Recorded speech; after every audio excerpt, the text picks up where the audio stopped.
Hoy nos vamos a seguir un poco de la tónica general, porque vamos a presentar una novela. La mayoría de los actos que celebramos pues están centrados en la poesía, aunque ahora veremos que no la vamos a olvidar. Porque la tertulia se llama literaria, con lo cual cualquier tipo de género tiene cabida en nuestra asociación. Y algunas veces hemos presentado ensayos, otras veces hemos presentado revistas, y en esta ocasión novela, una novela de Inmaculada León. Damos paso a lo que en otras veces es el presentador. Yo generalmente me limito nada más que a repartir, a moderar, pero hoy me ha tocado algo más. Y yo encantado. Inmaculada, yo encantado. Así que, bueno, simplemente deciros que yo he leído la novela con mucho placer, mucha satisfacción. Y, en fin, voy a ver las opiniones que yo he sacado de ella, poner un poco en contexto lo que yo he entendido, y por otro lado, pues luego Inmaculada nos habla de cosas muy curiosas, y vamos a romper un poco la cuarta pared, ¿no?, para que entre el público y ella, fundamentalmente, pues podamos entablar un coloquio ameno, que lo va a ser sin duda. Bueno, nuestras acciones, nuestras actitudes, pueden llegar a sobrepasar el límite de la historia y presentarse ante los ojos de los lectores. Así que cuidado con lo que hacemos. Cierto es que el tiempo en el que transcurren los acontecimientos de la novela dista mucho de los tiempos que corren en la actualidad de aquellas personas que creen en la igualdad, en la tolerancia, en la justicia social, en una palabra, en la paz y en el progreso. Pero no es menos cierto que por aquellos años corrían ya por Europa las ideas que daban primacía a la razón sobre otras formas de conocimiento, de lo que se llamó la Ilustración. En este sentido, o este sentido de la vida, es el que permanece intacto en el alma y en el espíritu de Inmaculada León Tirado, al darnos como una joya esta novela, en la que la barbarie, el recelo, la desconfianza y demás calificativos que pudieran enunciarse se convierten en la expresión de una forma de actuar del ser humano. No nos extraña, porque solo hay que ver los medios de comunicación para comprobar que el mundo sigue enloquecido y que se siguen violando los derechos humanos. Inmaculada León nos sitúa en pleno siglo XVIII, el siglo de las luces, en el que las nuevas ideas se van extendiendo poco a poco por Europa, ideas que desembocarán finalmente en la Revolución Francesa, anunciando la caída del antiguo régimen. Pero eso no llegó hasta 1789.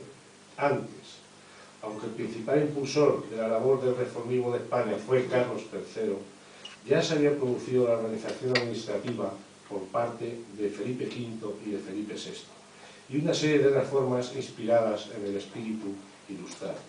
Sin embargo, la barbarie y la intolerancia siguió su camino desde que se produjo la primera gran redada durante el reinado de Felipe II, cuando, una vez instaurada la pena de galeras para los gitanos en el año 1539, se decidió, tras la batalla de Lepanto, el 7 de octubre de 1571, reponer los remeros perdidos.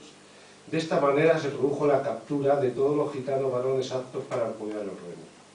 En 1717, una pragmática de Felipe V fijó la residencia forzosa de los gitanos en un número muy determinado de ciudades y poblaciones, con un total de 41, con el objetivo de hacerles sedentarios, lista que Fernando VI en 1746 amplió en 24 ciudades.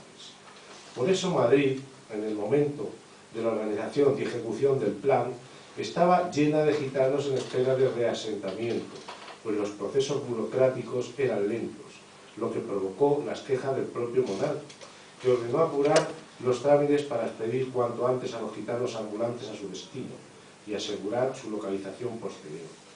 Eso permitió conocer con exactitud el paradero de 881 familias gitanas. Los planes fueron iniciados por el obispo de Oviedo, Gaspar José Paz Tablada, y continuados y ejecutados por el marqués de la Ensenada. Y el 30 de julio de 1749 comenzó la llamada Gran Redada, también conocida como Prisión General de Gitanos, que fue una persecución autorizada por el rey Fernando VI y organizada en secreto por el marqués de la Ensenada. Esta se inició de manera sincronizada en todo el territorio español con el objetivo de arrestar a todos los gitanos del reino. Tras el arresto, los gitanos deberían ser separados en dos grupos, todos los hombres mayores de 7 años en uno, y las mujeres y los menores de 7 años en otro. A continuación, y según el plan, los primeros serían enviados a trabajo forzados en los arsenales de la Marina, y las segundas ingresadas en cárceles o fábricas. Los arsenales elegidos fueron los de Cartagena, Cádiz y Ferrol, y más tarde las minas de Almadén, Cádiz y Alicante, y algunas penitenciarías del norte de África. Para las mujeres y los niños se escogieron las ciudades de Málaga, Valencia y Zaragoza. Las mujeres tejerían y los niños trabajarían en las fábricas, mientras los hombres se emplearían en los arsenales, necesitados de una intensa reforma para posibilitar la modernización de la Armada Española, toda vez que las galeras habían sido abolidas en 1748. La separación de las familias, con el evidente objetivo de impedir nuevos nacimientos, fue uno de los rasgos más crueles de la persecución. Pero no se trata de hacer una revisión histórica, porque Suela de Barro no es un ensayo con datos, fuentes, documentos, sino que estamos ante una narración, ante una novela. Una novela, eso sí, basada en una realidad, la de la persecución de los gitanos durante el siglo XVIII. Prolijo sería hacer una relación de obras literarias que tratan del tema del gitano. No obstante, este ha sido tratado por numerosos narradores, dramaturgos y poetas. Ya Cervantes, en La Gitanilla, una de las novelas ejemplares más extensas, trata el tema de una niña que ha sido educada por gitanos y se gana la vida cantando, hasta que un noble se enamora de ella y se descubre que es descendiente ella también de una familia noble. García Lorca, por su parte, en su romancero gitano, presenta al gitano entre lo mítico y lo metafórico. Ignacio Aldecoa, a través de la figura del protagonista Sebastián con el viento solano, revela su compromiso social con los más desfavorecidos. Y dentro de la literatura hispanoamericana, en 100 años de soledad, de Gabriel García Márquez, aparece el personaje de Melquíades, un gitano que llega a tierras de Macondo con todos los avances tecnológicos conseguidos por el hombre en su época. Y tantos otros, como Víctor Hugo, en Notre Dame de París, y la famosa Esmeralda, ¿no?, con el Jorobado de Notre Dame, o Ángel García Gutiérrez, con El Trovador, que luego Verdi se encargaría de hacer una ópera. Por tanto, la visión del gitano ha adquirido distintos puntos de vista y tratamientos. El que aquí nos presenta Inmaculada León hunde sus raíces en lo más profundo del ser, en sus derechos humanos, en la libertad y lo que puede ser más importante, en su dignidad. Suela de Barro es una novela narrada en tercera persona y estructurada en 23 capítulos y 9 prólogos, que nos cuenta la historia de los miembros de una familia, los Clavería, que viven en Sevilla, en el barrio de Triana. Es la historia de Tomás, su esposa Quina y sus hijos Román y Luisillo. Junto a ellos, la hermana de Quina, Jesula, y el que se convertirá en su marido, un payo, Isidoro, guardia de la ciudad de Sevilla. Todos ellos esperan, en el inicio de la novela, que el nuevo rey Fernando VI, con motivo de su coronación en julio de 1746, proclame el indulto en el que también fueran beneficiarios los gitanos, pero nada más alejado de la realidad. Tomás Clavería es un gitano oriundo de Albacete, que vive de su trabajo en una herrería. Su vida es sencilla, junto a su esposa Quina, mujer de su casa, dedicada al cuidado de los hijos. Tomás y Quina mantienen una relación con unos payos, Tobías y Dolores, quienes tienen una hija, Carmela, que se convertirá en uno de los personajes relevantes de la novela, al enamorarse y posteriormente casarse con Román, hijo mayor del matrimonio Clavería. Román trabaja en una finca y Luisillo, el menor, que es un niño del que iremos conociendo su vida conforme va desarrollándose la novela. Y esto recuerda mucho a la novela autobiográfica de Lazarillo, de la novela picaresca, ¿no? Varias líneas argumentales se entrelazan, por tanto, en función de la relación de los personajes. la de Bastián, que odia a los gitanos como consecuencia del rechazo por parte de una gitana. Los amigos de Tomás, los ya citados payos, Tobías y Dolores, quienes manifiestan su rechazo hacia los Clavería cuando su hija se enamora y finalmente se casa con el hijo de estos, Román. La relación con el alcalde Pedro Cueto de Llana y su mujer Margarita. La historia de José Leal, un gitano que se vio obligado a echarse al monte y convertirse en bandolero. Todas ellas tan diáfanamente entrelazadas que convierten la suela de barro en un tapiz perfectamente estructurado, del que nos narra el momento de una familia que vive y trabaja para salir adelante en el día a día, hasta que el detonante de la gran redada frustra su unidad y sus proyectos. Suelas de barro es una obra que nos produce sorpresa, inquietud, algunas veces rabia y las más cariño por sus personajes. Una novela en la que Inmaculada León traza con sabia maestría, por una parte, la ambientación en cárceles, arsenales, minas o fábricas, y por otra, los sentimientos de los personajes auténticos, ejemplos de resistencia por la supervivencia. Un relato en el que también se recogen usos y costumbres, como la boda o la prueba del pañuelo, o supercherías y fraudes, como la adivinación del futuro, propios de los tópicos que rodean la figura del gitano. En fin, un texto épico que saca a la luz un episodio trágico de la historia de España, realizado por una paisana nuestra, castellano-manchega, nacida en Puerto Llano, Ciudad Real, en 1961, quien en 2010 fue finalista en el 10º concurso de relatos cortos de María Moliner, con su obra Como aire sobre mi piel, y que los años que vendrán, sin duda, nos irá sorprendiendo por su buen hacer y deleitando con nuevas piezas literarias tan maravillosas como la que hoy tenemos entre nuestras manos. Muchas gracias, y con ustedes, Inmaculada León Tirado.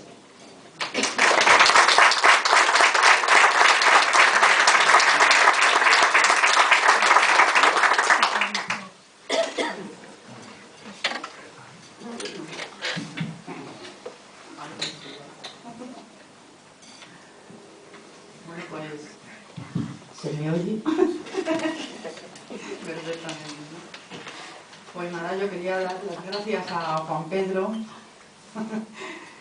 y también quería dar las gracias a la Asociación Cultural de Albacete de Madrid y a la Casa de Castilla-La Mancha, porque sin él y sin este local, pues yo no estaría aquí presentando Suelas de Barro. Y también quería dar las gracias a todos vosotros y vosotras que en este día tan desapacible pues habéis buscado un huequecito para acompañarme en la presentación de mi libro.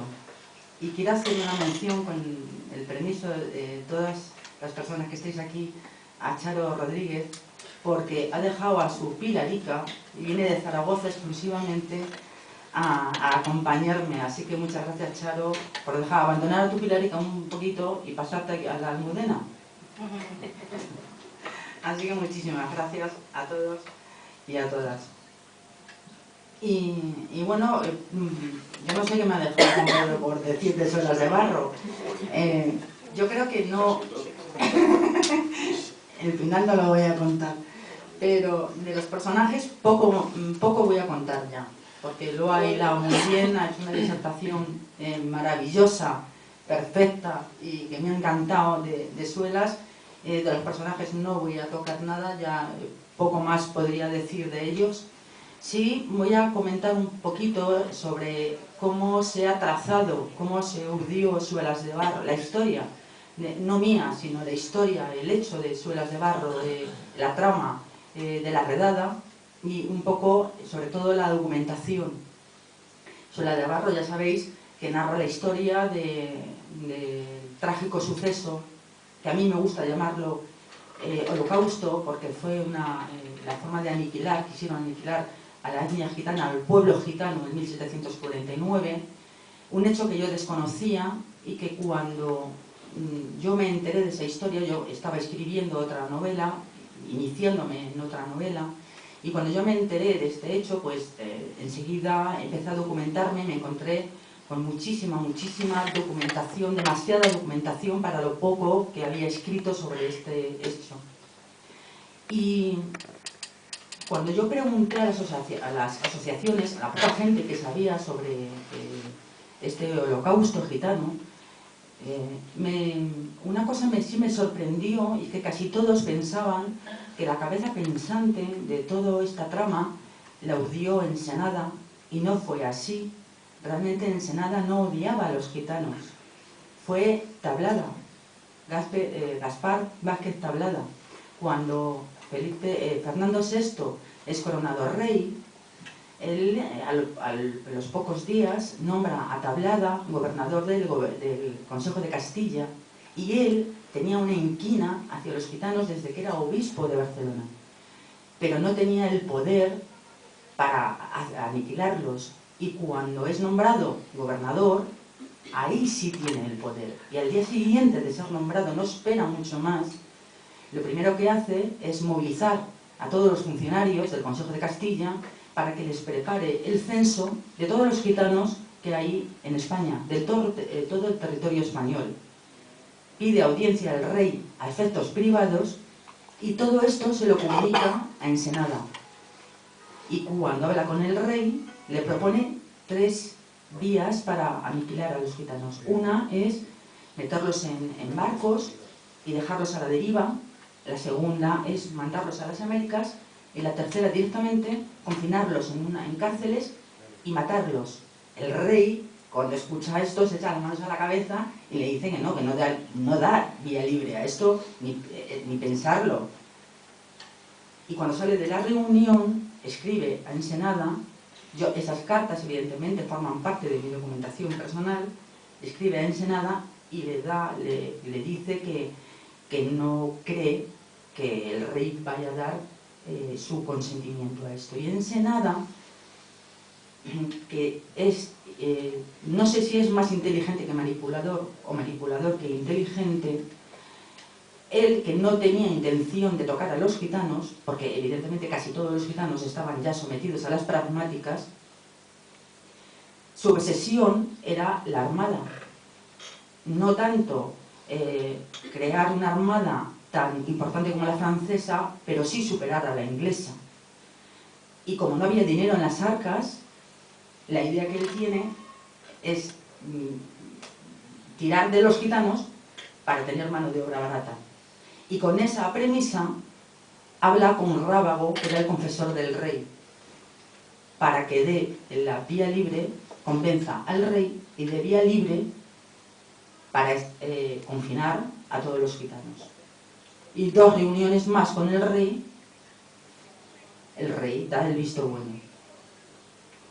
Y es Ensenada el que se ponía a la cabeza, pero a la cabeza para elegir a todos los capitanes de las tropas, porque el éxito de esa operación era el secreto, el secretismo, y para eso necesitaban capitanes de confianza que elige el propio Ensenada. Eligen el día 31 de julio, y ese día, a la 1 de la madrugada, es cuando deciden apostarse en todas las ciudades de todo el territorio español y entrar a saco al mismo tiempo en las ciudades y en cada casa. Pero ocurren 2 problemas para el éxito de esa redada. Una es que tiran el censo de Tablada. ¿Y qué ocurre ahí? Pues que todos los gitanos están expuestos en esas listas y se van a los capitanes diciendo que ellos viven conforme a las pragmáticas y por tanto no deberían estar en esas listas. Evidentemente los capitanes los van liberando y se dan cuenta que cuando van liberando a todos no tienen gitanos que apresar. Avisan a Ensenada y en Ensenada dicen que necesitan presos, necesitan gitanos. Y entonces quitan todos los tablones y van a por todos los gitanos, sean cristianos nuevos o estén sometidos dentro de las pragmáticas. Y arrasan con todos los gitanos, niños, mujeres, niñas. Y el segundo problema, ¿cuál es? Que no hay dinero en las arcas. Por lo tanto, ellos pensaban, según el censo, eran casi 800.000 gitanos. Cuando se dan cuenta que tienen que arrasar con todos, son 18.000 familias que apresan. No hay depósitos, no hay arsenales, no hay alcazabas para atender a tanto gitano. Y por supuesto no hay dinero ni para pagar soldados ni para alimentar tantas bocas. Y deciden que se tienen que nutrir con los enseres de estas personas. Pero estas personas no tienen nada de valor. Lo único que tienen son sus casas. Y las ponen a las ventas. Las sacan a subasta. Pero los fallos no quieren sus casas. Y obligan los capitanes a que compren sus casas. Pero no ese dinero no es suficiente para poder alimentar a todos esos gitanos que se suponía que iban a durar meses. Porque en meses o los iban a morir o los iban a aniquilar, pero iban a durar meses. La redada dura 16 años. 16 largos años. Entre los que muere Fernando VI y sube al trono Carlos III. Tanto es el horror de la redada que hasta Fernando VI dice que nunca jamás tuvo que haber dado el visto bueno a tan horror. Este libro, cuando todos los gitanos van siendo repartidos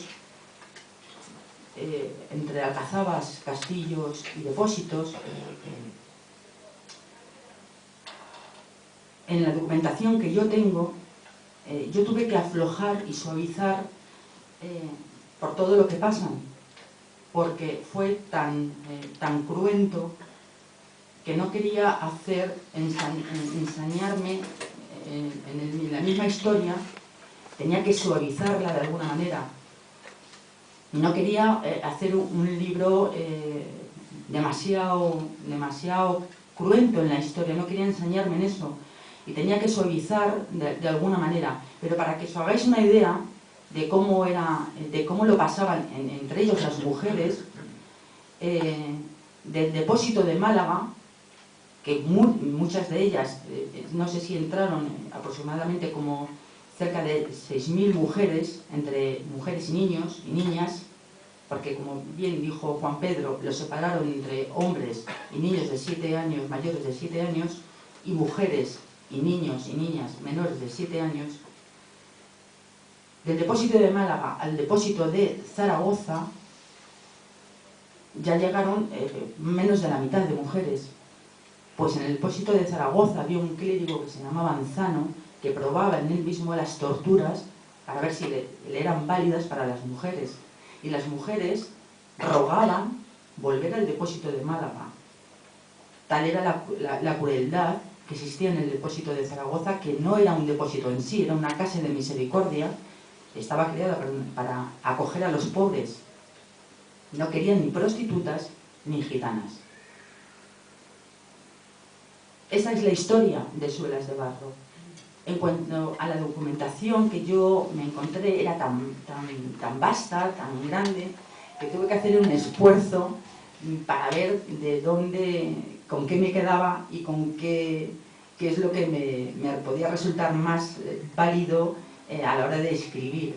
Y esa para mí fue la parte más bonita, más dura, pero mucho más bonita a la hora de hacer una valoración. Evidentemente Internet es, pues, tiras de Internet para muchas cosas, pero sí es verdad que yo, como me dediqué en este tiempo, tuve una excedencia, me cogí una excedencia y la verdad es que lo aproveché para también acercarme físicamente, no a todos, pero sí a parte de estos lugares. Y bueno, pues lo que hice con toda esta documentación y con las anotaciones mías, lo que hice fue dividirlo en años, estos en meses, los meses en días. Tiene tanta documentación que pude hacerlo. Y los sucesos históricos que yo tenía, porque tuve la gran suerte de hacerme con cartas cruzadas entre Tablada, Ensenada, El Rey, y todo eso, que no lo incluí en el libro, porque el libro en un principio se me extendió a casi 600 y pico páginas, lo que hice fue valerme de ello para poderlo incluir en todo ese mapa que yo tenía como boceto, para incluir luego la historia de ficción. ¿Por qué una historia de novela ficción? Pues bueno, porque me servía también para suavizar todo lo que os cuento, la crueldad con la que yo me encontré documental. Y luego también, porque siempre cuando tienes un libro de historia, a mí personalmente me ocurre que lo lees como lejano. Hay como un muro entre la historia y el lector. Y todo lo que lees te parece como que hay una distancia que no se salva.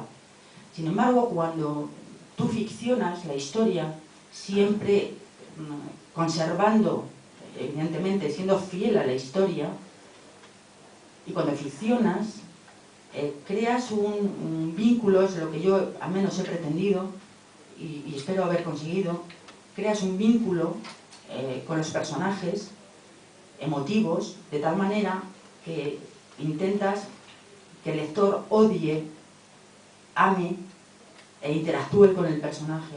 Y ya salvas ese muro, de tal manera que te acercas al personaje, te acercas a la historia. El siglo XVIII desaparece y tú te adentras en ese depósito, te adentras en las minas de Almadén, te adentras en las alcazabas, te adentras en el depósito de Zaragoza, en el de Málaga, estás interactuando con esos personajes y ya esa lejanía de la historia desaparece y estás dentro del personaje, estás con el personaje. Eso es por lo menos al menos es lo que he intentado con esta historia con Suelas de Barro, y acercar la historia al lector. No sé si lo habré conseguido. No pretendo... Sin duda, perdona que interrumpa, porque hay un personaje muy importante. Un personaje. No voy a contar lo que pasó porque tenéis que... Se cabreó. Me llamó. ¿Cómo has podido hacer esto en la novela? Sí, porque es así, yo que también... Mira, hay una cosa que dicen que para escribir... Los que lo han leído saben lo que estoy diciendo. Sí, dicen que para escribir tienes que tener un poquito de mala leche. Yo la tengo.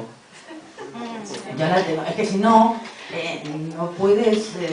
hay ciertas escenas que no podrías nunca escribir. Yo de todas maneras me pasa una cosa, que cuando escribo una escena, si yo misma no me la creo, no la escribo. Entonces, si yo no me emociono, en esta novela hay muchas partes que son muy emotivas. También hay partes que te ríes. Es que tienes que ir compensando la historia. Si no, se te hace un libro muy duro, muy difícil de trabar, por mucha realidad que hay en esta historia. Por ejemplo, los únicos personajes que son reales es la familia Claverías y, como mucho más, el círculo siguiente es también ficción. Evidentemente el rey, Tablada, Ensenada son históricos, pero también todos los capataces. Claro, es un pájaro muy malo. Es que es muy malo. Hay personajes muy malos. Pero claro, eso es lo que yo digo. Tienes que saber. Eso es lo bueno. Eso es lo bonito de una novela. Que alguien me diga, ese personaje es un sinvergüenza. Cuando realmente es ficticio, es ficción. Es muy fácil odiar a un personaje que es histórico. Pero fíjate, esta historia, Carlos III la quiso ocultar. Mira, hay un personaje también que es un médico, que se llama José Parés. José Parés estuvo trabajando en la mina. Pasó por Puerto Llano, pasó por Almadén y se quedó en la mina como médico. Y le escribió todo lo que pasó en la mina, lo escribió. Todo lo que escribió estuvo censurado. Salió en 1950 y tantos. No recuerdo exactamente ahora. No pudo salir antes. Se censuró todo lo que pasó en esa mina. Hasta que llegué yo y lo escribí. Es que me tocaba. Y quiero decirte que porque yo lo que a mí me extrañó es no haber visto novela sobre este tema.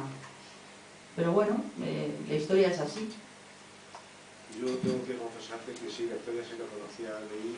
Hay ensayos. Ensayos y leí. Y lo que pasa es que no he profundizado tanto porque hay tantas cosas que ya no me da tiempo a abarcar. Pero sí es verdad que conocía yo como decía la República Española en aquella época. Por eso la disertación que dice la gran redada, y la llamo ilustrada. Fíjate en qué época, ¿no? Que ya están cambiando los tiempos, y se ocurre toda esta barbaridad.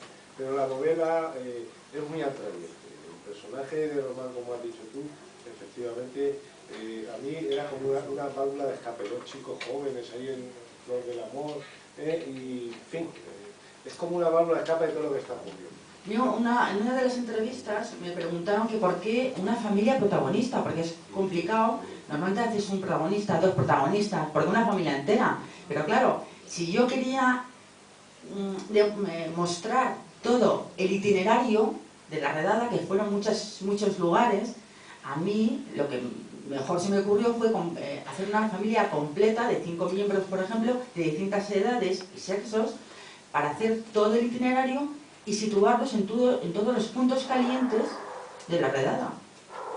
Creo que fue, desde mi punto de vista, era lo más acertado. Un personaje no me permitía nada más que llevarle a un sitio o dos.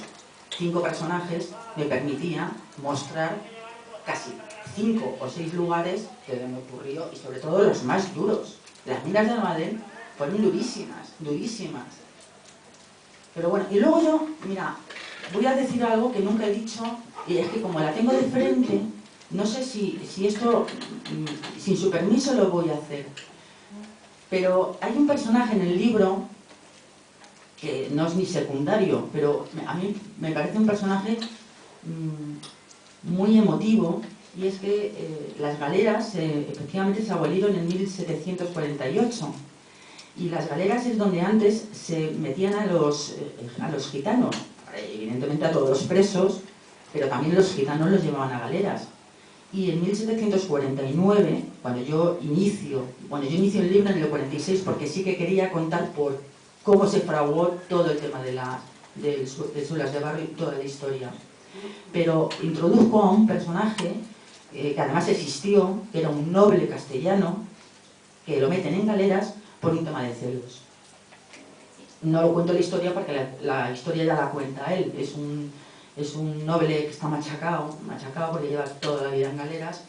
La injusticia de que te meten en galeras por 3 años y luego por un tema arbitrario, es decir, por la justicia, cómo funcionaba, pues al final estás toda una vida.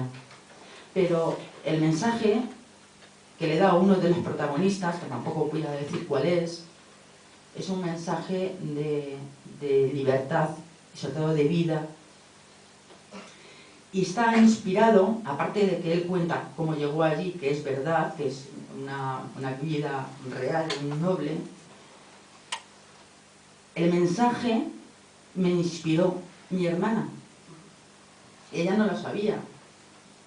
Cuando mi hermana tuvo el accidente, que se quedó, bueno, pues en una silla de ruedas, después de unos años, a mí me decía en una conversación que tuvimos, tonta, porque la que siempre tenemos, me decía, fíjate, Inmaculada, qué cosa más tonta lo que es andar, o lo que es respirar, o lo que es mover los brazos. Nadie se da cuenta.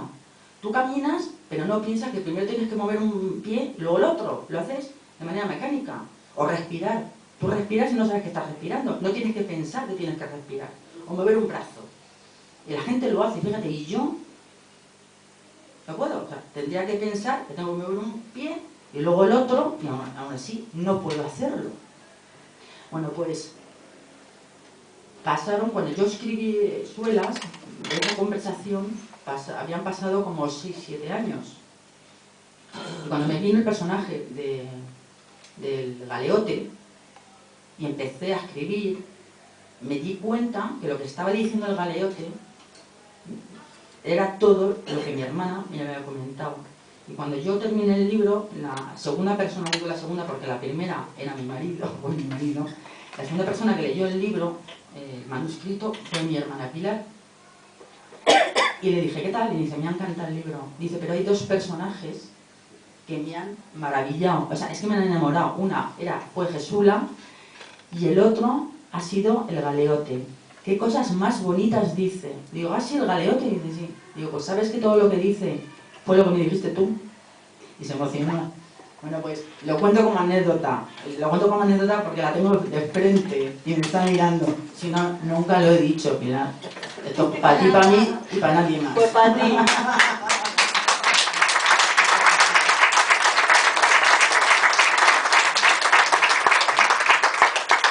Y ese personaje está inspirado en aquella conversación que mi hermano se acordaba que tenía y le gustó porque fue un personaje que le enamoró a ella, lo que dice.